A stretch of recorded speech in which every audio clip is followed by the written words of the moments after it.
Thanks for stopping by. I'd like to preface this video by saying it is not a knitting tutorial, but a means for you to have something playing in the background while you work on your own knitting project.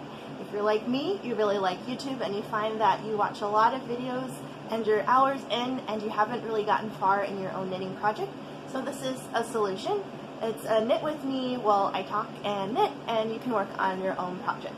So, thank you for joining me. If you are new to this channel, you are watching one of the videos in my Knit Ahead for the Holiday series, and it's designed to keep me on track with my knitting projects for the holiday season. I have several relatives and friends that I have projects lined up for, and here it is almost July, and I'm not very far. I'm also very slow at knitting, and I have a lot of other things going on, so this is a way for me to keep track with my knitting progress and to keep going with that.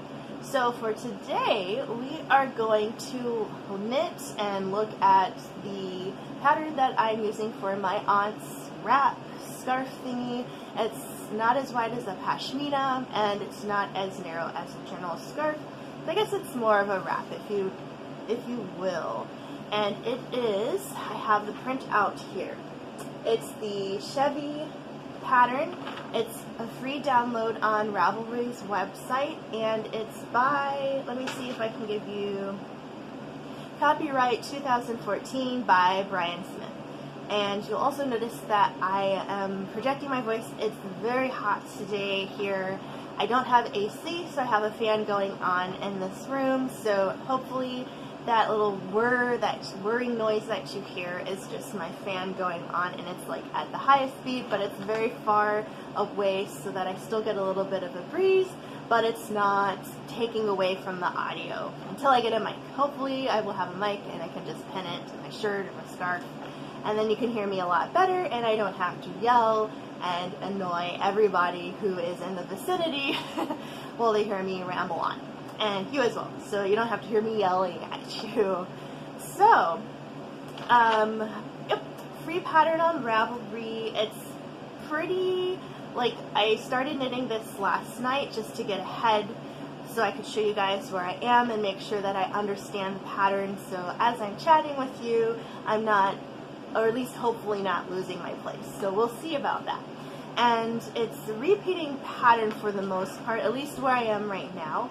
You have to knit two corners, and I'll show you. So this corner here I knit, and I kept it, actually, no, I don't know, one of these guys. One of the corners I had to knit and reserve, like set aside with stitch holders, and then the other corner I knit and then added the one I left alone and started to attach them here in the center part. So it is two triangles knit separately and then joined back together, and then at this point I am working a repeating pattern of 10 rows, and I have to do that for 25 instances of that 10 rows. So that's 250 rows. I just finished the first group of 10, and I was thinking about what to tell you guys about this, and first, you have to know how to KFB. I knew how to KFB from a tam that I knit as a trial for another holiday project, which we will see as soon as I'm done with the needles I need for that one, and then I can start that project and show you as well, which will really be within the next week or so, so that'll be coming up. And I didn't know how to KFB before that. You also need to know how to KFB 3, so make 3 stitches out of one knit. And I had to look that up because I wasn't sure what that meant and the pattern, because it doesn't describe it. So you have to, if you don't know what these stitches mean, you should look them up to find out. And so I did that, now I know. And I only had to do that for one time with knitting the triangles. And after that, you just have to KFB 1 stitch, at least right now. Let me look ahead. Nope, okay, so right now I have to KFB, but then when I start what they call the center decrease, I don't have to KFB anymore. So I'm adding, and then I'm also knitting together and slipping a stitch, so I'm adding 2 stitches and getting rid of 2 stitches in the same row, I guess. Yes, because the next, or no, I'm adding one stitch and getting rid of two in one row, and then I'm adding another stitch on the next row, so I keep my stitch count the same, if that makes sense. Now that I've said it out loud, it makes sense to me, but when I was working on it, I wasn't sure. Also, I noticed that I got ahead of myself, and the pattern, the odd rows 1 through 9 and the even rows 2 through 8 are alternating, like a repeat. Row 1's, all the odds are one type, and then all the evens are another row style, and then the 10th row is totally different, and I kind of glanced at the pattern, saw those two groupings, and then the 10th row as a standalone pattern instruction. Didn't think anything of it when I just glanced at it and knit along, and then when I looked at repeat this again for 24 times to make the 25 total groups and the 250 stitches, or rows, I realized that the 10th row is totally different instruction than the odds and the evens otherwise. So I had to tick back my knitting on that last row and do it again the proper way. So we'll see a little bit of a close-up. It's mostly garter stitch, but this 10th row is where the pattern changes, and that gives you, if you can see on the pattern, you have, well, the Chevee lines, so that knit, or that 10th row creates this little like rivet here where it continues on to the next group of 9, and then that little line, and then the next group of 9, so on and so forth until we get up at the top, I guess, when we start to decrease and do something the opposite way. It doesn't look like I have to knit 2 other corners again and attach them, so that's good. It was a little bit weird for me. And let me tell you, this pattern, if you have yarn and you want to use it, you need bulky weight, and they used, what kind of yarn did they use?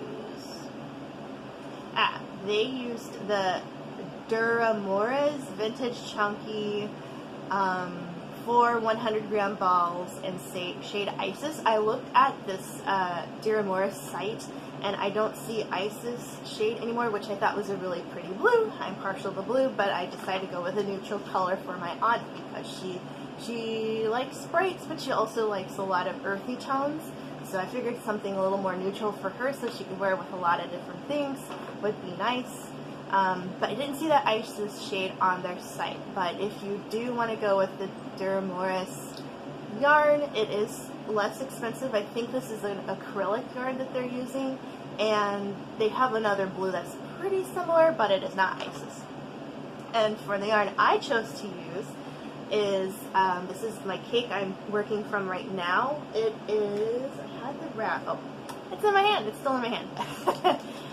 So this is Haiku yarn, H-I-K-O-O, and it is the O line. And I'm using the color Fudge, and it's color 145, and lot number doesn't matter because I've made sure that all my lot is the same, and it's 100% super baby alpaca. And yeah, it's a nice squishy yarn. You'll notice it's not like wrapped like twist. It's actually a chain link, if you can see that.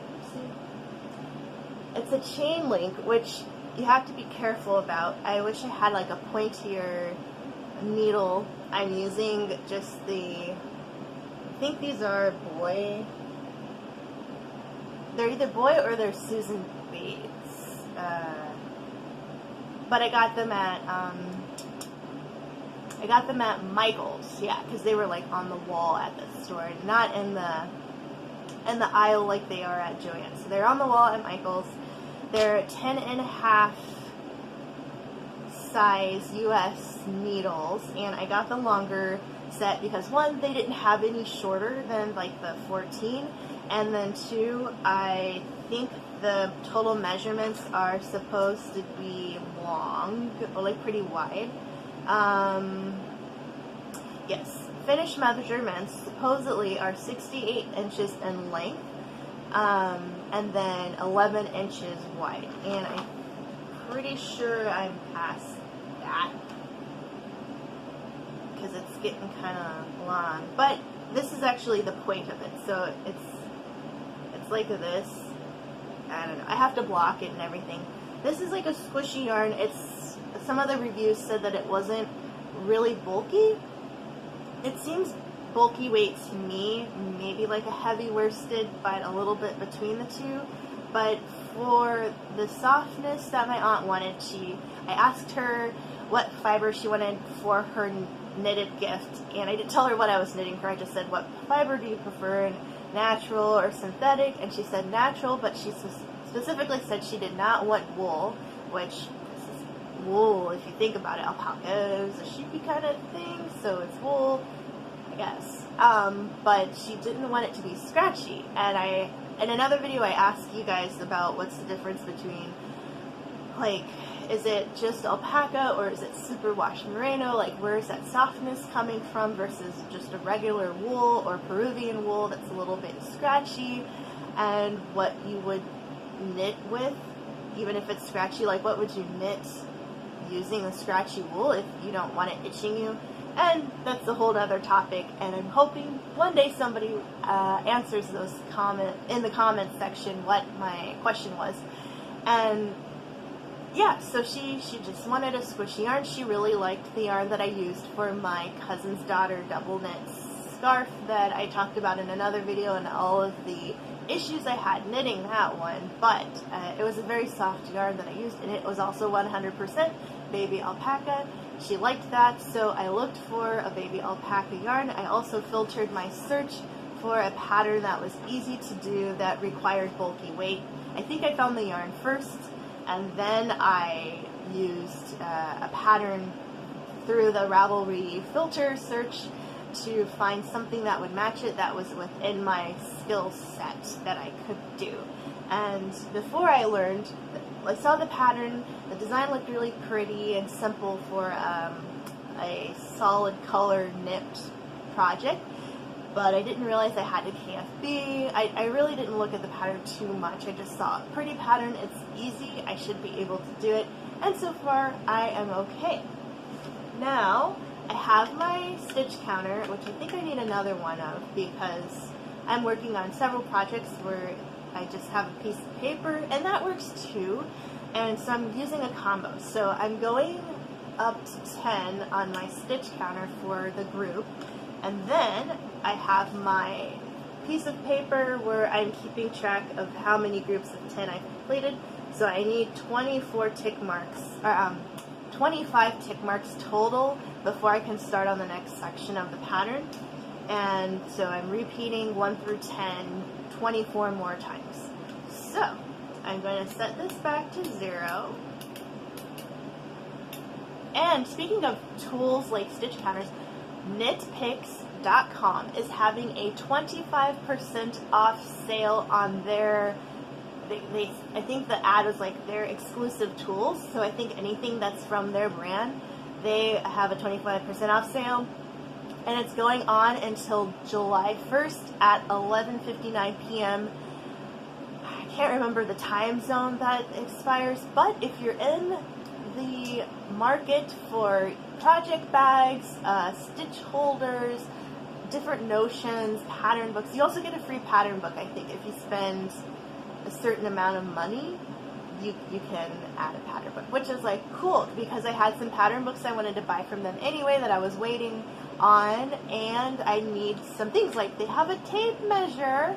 It's cute, it's yellow, it's retractable, and it's like I think $1 and something. Excuse me, my voice is a little scratchy. $1 and something with the sale, and some really cute project bags and little pins that I don't need, but they have cats on them, so why not? And a cute mug, and there's like all this really cool stuff, and it's rarely priced. Like, I like Knit Picks. I don't buy from them often yet, but they're definitely in the next time I have a project that I need to buy yarn for, I want to check them out because I have like their yarn book of like their different lines and descriptions of them and the color stories and everything like that, and I'm really excited. And plus, if I ever run out of yarn for my tapestry project, it's going to be through Knitpicks that the project is using their colors of their Wool of the Andes yarn, and I can always stock up there if I need to, if I've run out for some reason. Which I'm hoping not, because they already measured out all the colors. I should be okay, but we haven't looked at that project since I started it with you guys, so hopefully I will have some more progress later this week and can follow up maybe 2 videos from now. We'll see. I'm also going to record on Friday. Today's Tuesday, so I'll have some more stuff to share with you, and we'll see. I might actually work on that one because I'm kind of between projects. One's at work, one is still very, very, very far from being done, so we'll see what I can get done in the next few days and touch in with you guys. Maybe I'll finish that hat so I can start the tam, but I don't know. So yeah. So I got my counter set to 0. If you want, check out that Knitpicks website and look at their sale. I'm definitely going to get some stuff since the deadline is midnight at July 1st. By then, I will have replenished my income with my pay schedule, and I can very strategically look at what I absolutely need, and then maybe a couple months, and then I can show you what I got whenever it comes in, and we could do like a little not a shopping haul, because I'm not buying that much stuff, but just to check in and see what I got from the sale, and put it to good use. So, counter is set to 0. I am going to do my best to knit and talk to you and make sure that I am keeping up with my pattern and not messing up anything. So, we're on row 1, obviously. And I think I can do this. Let me try. I think I'm getting like a visual of where I need to switch things up, but at the same time, I might stop and count where I am so that you guys know that I am not going to mess up in front of you. So we'll see. I can't guarantee anything, but I'm hoping so. And so yeah, it's been really hot today. This room is considered one of the cooler rooms in the house. I don't know if it's because of this brick wall behind me or what, but it's relatively warm in the winter, cooler in the summer, but still not the coolest, and I'm hoping one day I'll figure out what's going on with that.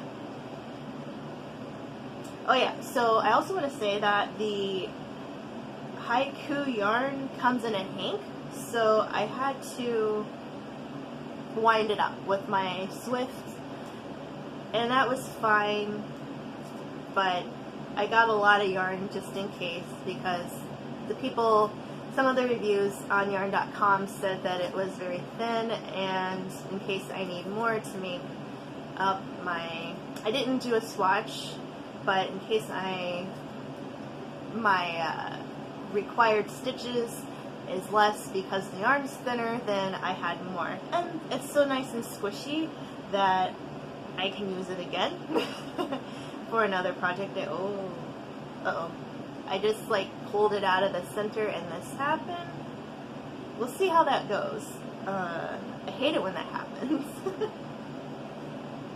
It's like, I'm pretty sure I wound this up well, but obviously not. Alright, let's take a time out here. Let me get the little, okay. Hopefully I won't mess with that much more and make it worse. So I'm supposed to knit 28 stitches. Knit, slip, move it over, and then knit 2 together at some point, but I don't know if that's before or after this marker, so let me double check. Okay, so it is before the marker is where I knit 2 together, so should be good. So, slip, shoot. Yeah. Slip, knit, do the thing, move the marker, knit two together. Alright, there we go. Continue on. So, what is going on with everybody out there? It's Tuesday here. I took the day off because I still have a lot. I'm very fortunate, I guess, that I have a lot of vacation left that I need to use, so I'm taking today off. I'm working Wednesday, Thursday, and I'm taking Friday off, and that'll give me some time to film probably Friday and Saturday, because Sunday I have that barbecue I'm going to where I'm making my lemon squares. If you watched one of my other videos earlier, I talked about that. And oh yeah, and I saw Aladdin last weekend. We did end up seeing it, and it's not the Disney one, you know. I mean, the animated one. I still like the animated one. This one was cute. I loved the costume design. Everything was really bright and colorful, and the choreography of the dance scenes was okay. I thought Will Smith did a good job. The story was cute. I got a little bit, I guess, because it was this director's take on it, we got a little bit more backstory on Princess Jasmine and the Sultan and Jafar and how he became Jafar. A little bit. But it definitely was cool. I liked that part of it. But at the same time, I didn't think that because Will Smith isn't the late and beloved Robin Williams, I felt like that humor, I don't know, I was telling my partner, like, I didn't feel like the humor was necessary, at least that particular, like, shtick that came with the genie before. Like, he could have had a different style of humor instead of kind of repeating a lot of those things that happened in the animated one. Like, you can't pull it off quite, so don't. But I think a lot of people were saying that, going in expecting Robin Williams and obviously not getting that. And I tried to not have that bias, but at the same time I was just like, I've seen the first one, now I'm seeing this one, and I still feel that way.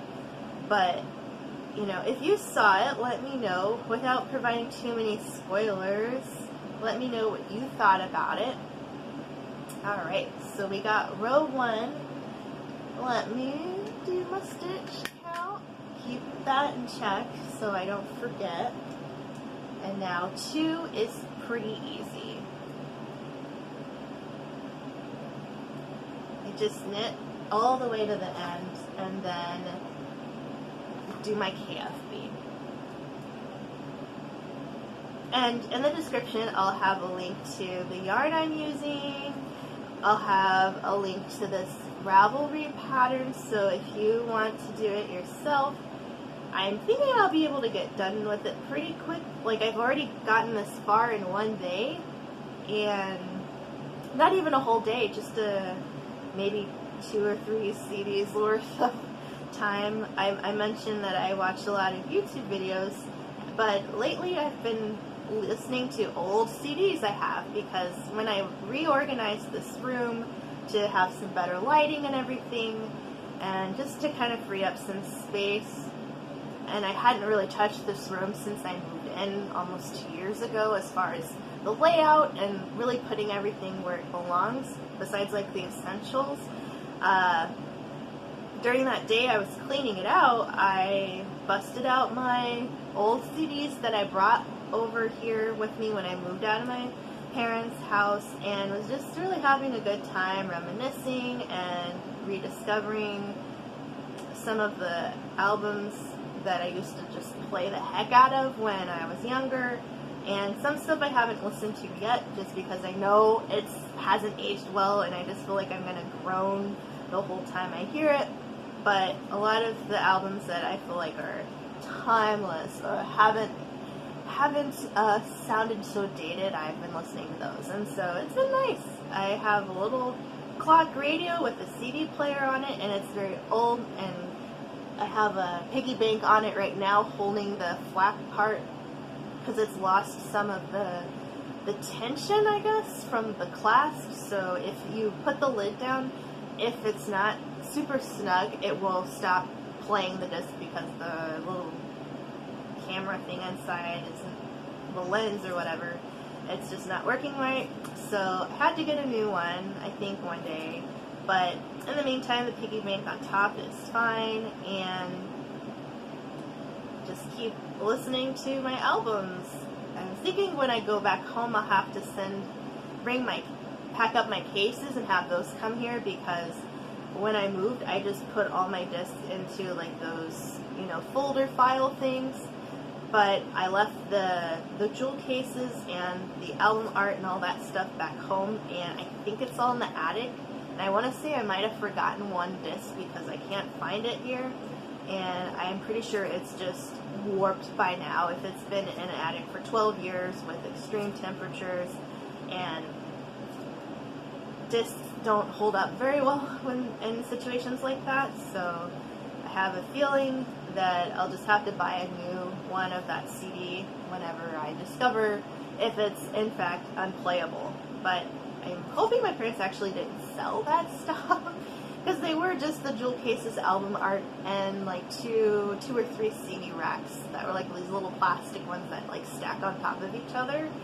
But at the same time, they have been known to get rid of stuff of mine without actually consulting with me. And granted, it's their house now. For sure, I've moved out, even though I have a lot of stuff there still in the attic space, because when I moved, they turned my room into a guest room / craft room too. It's a sewing room, and my little cousins come over to my parents' house a lot, and they like to watch TV in there, even though it's not even the best TV. But I don't know, I have to go back home and really look through all my stuff and decide what do I absolutely want to have come here, and what can I just get rid of altogether. But a lot of it's really sentimental, and even though I don't have all the best storage space, I really would like to have it here one day when I have a home with more than 2.5 closets where I can actually put stuff away and bring it out when I just want to have like some good feel-good moments or something. So we just finished row 2. Do that. I have 8 more to go, so I'm back on that row 1. And I think I'm drooling. Oh my gosh. I totally just spit and dribbled all down my face. Interesting. Oh, and now it's getting overcast, which is fine. If that blocks the sun, that's fine. But yeah, I think my next list thing to buy is a microphone, so I don't have to yell when it's gonna stay hot, probably for a little longer. So I'll need to have this fan on, and I'll also need to project my voice while the fan's on. So here we go. But yep, I've just been listening to CDs a lot instead of watching YouTube videos while I knit. It also saves on my battery on my phone, and I don't have to worry about accidentally using too much data if the wireless cuts out, which my modem has, or my router has been acting really weird lately, and sometimes I have a good signal and sometimes I don't, even though I'm just right above it. Like, it's literally one floor down in the corner, and it's not even like these floors are very thick, but sometimes the router, my phone just cut out. There was, I don't think it was Suncoast. I know there was Suncoast, but I can't remember if they had records or they were just movies and like pop culture stuff. But there were a lot of different things, and he mostly went to Sam Goody and would buy the singles of like R&B and soul and hip hop, and he'd make mixtapes off of them, like combine them all together and make these mixtapes. And he'd make one for my mom, and he'd make one for, you know, his house, and it was really fun. And so he has a lot of those still back home, and sometimes my old boombox in my room still works, I think, and every now and then I'd go back home for Christmas break or something, and I would pull a couple of the CD or the discs, oh my gosh, the cassette tapes, and play them in my room just to remember the days of when I was younger, and we'd have barbecues and parties and stuff like that, and he'd just play cassette mixtape after mixtape, and it was really fun. But listening to my old CDs brings me back to days like that when I first discovered this alternative music to what my family used to listen to, which was more R&B and hip-hop, and then I generally listen to a lot of other stuff than that, and just thinking of different albums and events that happened, and of course I'm sure a lot of people relate, whether it's a good memory or a bad memory. There are a lot of songs that, you know, bring you back to those moments, or albums you played to death and just love so much. And then some stuff that you really like that nowadays is just like, wow, like I can't listen to that anymore. I've listened to it so much that it just hurts my head, or, you know, it just didn't age well. And some of that I think can be true for a lot of the stuff that's playing now. And of course I'm one of those people like, back in my day, the music was great, or nobody remembers what it was like to be a kid in this year or that year. And I'm sure everybody's going to have that moment where their childhood was like the best in any generation's childhood. But as far as music goes, I really do still like to listen to a lot of the stuff I grew up on, or that I liked in high school and middle school and up to my college years, some of that early stuff. And then now I just try to listen to whatever is trending, I guess, just to kind of stay abreast of what are the folks listening to. I used to listen to the radio a lot when I drove, but now that I haven't had a car in ages, and my partner doesn't listen to the radio either, so we're either just driving in silence and talking, or they're playing some music that they like, and it's not current trending music. So YouTube is really my source of how to catch up on stuff like that. But, you know, it is what it is. But here we are in row, we're on our 4th row now. We have 6 more to go before we can count this next group as complete. And yeah, it's a pretty easy pattern if you're like me, which is why I say this is not a tutorial. I've said it before, I'll say it pretty much every time I start a video, because I cannot show you how to do this stuff, because I can barely do it myself if I'm not paying that much attention. And it's scary because sometimes I don't know what the pattern's asking for, and then I have to watch a video, because even though it's written out, I'm still drawing a blank on what it's asking me to do, or, you know, I have to stop and research what a stitch is to figure out how to do it. And I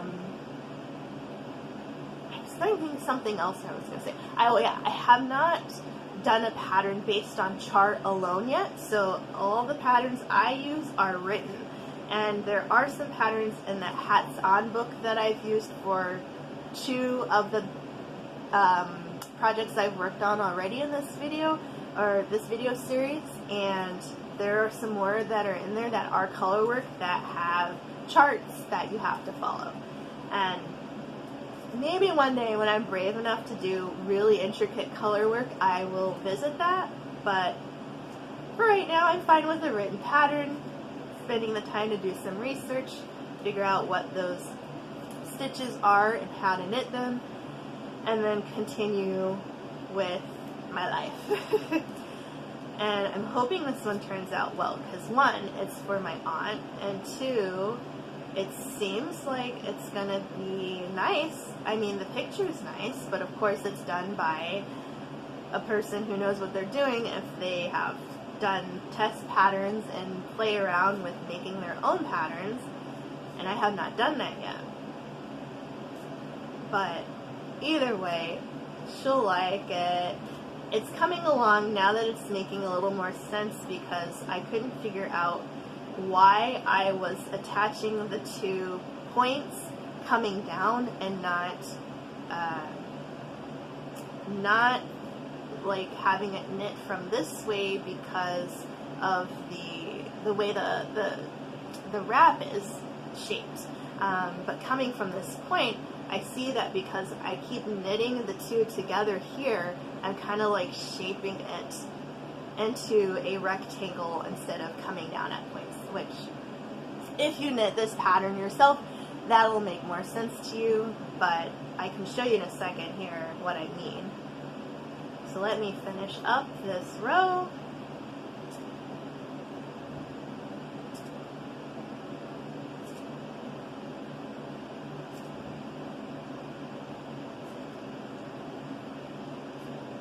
Making sure my phone doesn't cut out again because it decided it wanted to do that.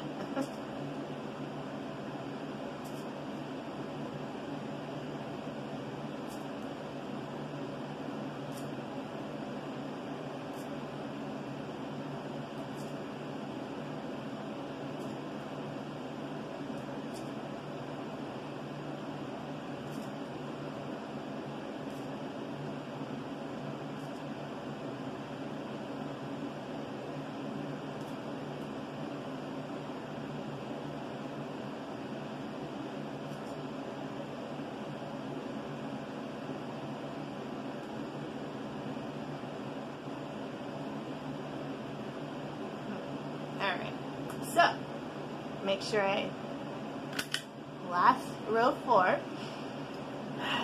So let's see how it's looking now. Row 4 is actually row 4 is the wrong side. So this is the front. If we are, well, no, I just finished that. So yeah. So this is the front side, the row I'm going to be starting. So we see we have this little gap here, so that's that break.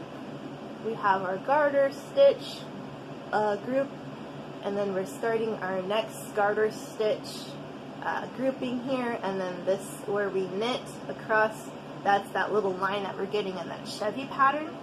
And since it's on my needles kind of bunched up, I'll try to spread it, safely spread it.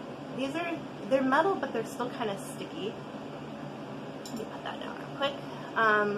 So we can see it's supposed to, I have to seam this in. I kept a long tail, but we'll see when I started out, I couldn't quite understand the point of the pattern, and so it's kind of loose right here. And the picture online, or the picture in the pattern, doesn't have like that much space between the join, so I have enough tail where I can kind of like hide that little bit of break here, and it's kind of up the whole thing. So I'm trying to be really tight when I do that knit two together and then bring the yarn over for that next side, because now we're kind of past the triangle part, so it's honestly just me keeping it tight between that weird little break,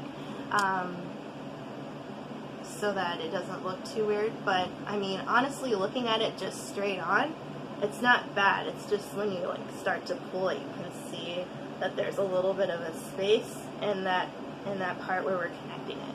But we've knit past the triangles we initially had put on the needles, so this is just kind of working in pattern up, and we're not joining anything anymore because it's just one solid piece now. But you can see that it does make, because we knit the triangle, but we're joining it and we're adding one on each side. This is essentially the very bottom of the piece. And then because it's pointy, it's just kind of dangling here like a fold or a couple points coming off the bottom. But this is how it'll look straight up and down. That makes sense. So I think we'll call it a good knitting session for today, and I will have this posted sometime soon. Since I'll be at work the next couple days, I can't babysit my computer while this is rendering, but I'm hoping that maybe tonight I can get it going, It takes a little bit for it to convert and all that jazz because my computer's slow. You've heard me talk about this before, but that's kind of how it's going now. But I think that Friday, when I wake up bright and early, I will be able to knit with you some more and maybe show you my,